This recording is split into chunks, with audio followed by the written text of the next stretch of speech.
केंद्र शासनानं हरभऱ्याकरता हमीभाव जाहीर केलाय। मात्र शासनाच्या चाचपटीमुळे शेतकरी खासगी खरेदी करता वळलेले आहेत।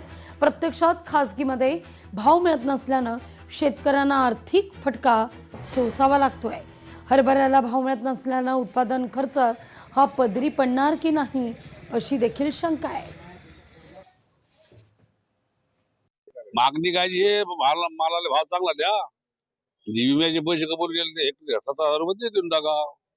बाई काय आमची इच्छा आहे दूध काय दुसरं वेळ कुठे आहे, लग्न कार्य आहे, प्रसंग शेतकऱ्याला कोणकोणते आहे, मजूर थांबत नाही।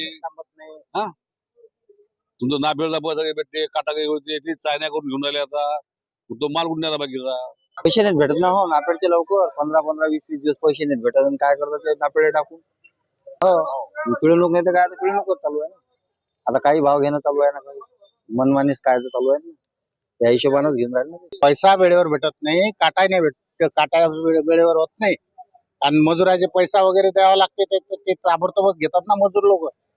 त्यासाठी तुम्ही माल मार्केटला आणावं लागते पण मार्केटचे भाव 5,000 पर्यंत। या घडीची एक महत्त्वाची बातमी समोर येते। अकोल्यामध्ये भूमी अभिलेख कर्मचाऱ्यांचं आंदोलन सुरू आहे। प्रमुख मागण्यांकरता जिल्हाधिकारी कार्यालयासमोर हे धरणं आंदोलन आहे। राज्य शासनाकडून तांत्रिक वेतन देण्यास टाळाटाळ होते असा आरोप आहे।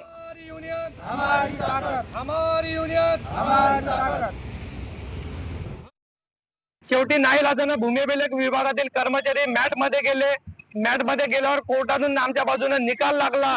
निकाल लागल्यावरही राज्य शासन तांत्रिक वेतन श्रेणी देण्यासाठी टाळाटाळ करीत आहे आणि माननीय महसूल मंत्री साहेबांनी 150 दिवसाच्या कृती आराखड्यामध्ये आम्हाला शब्द दिला होता की तुम्हाला आम्ही तांत्रिक वेतन श्रेणी मंजूर करू, परंतु 150 दिवस झाल्यानंतर 300 दिवस होऊन राहिल्या पण अद्यापपर्यंत या भूमी अभिलेख विभागाला तांत्रिक वेतन श्रेणी लागली नाही।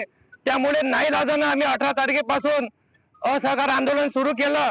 त्यानंतर 2 मार्च पासून काम बंद आंदोलन सुरू केलं पण अद्यापही राज्य शासनाने आमची दखल घेतलेली नाही।